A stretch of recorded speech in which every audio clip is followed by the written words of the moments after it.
যে লেকের চারপাশে যে সবুজায়ন যেটা আছে সেটা থাকবে।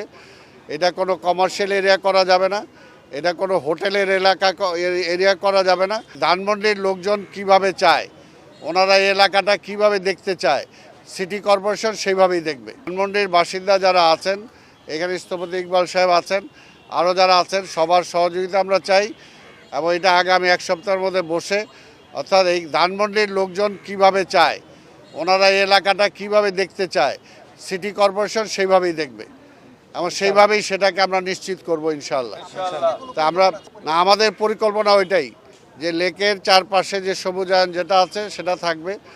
এটা কোনো কমার্শিয়াল এরিয়া করা যাবে না, এটা কোনো হোটেলের এরিয়া করা যাবে না।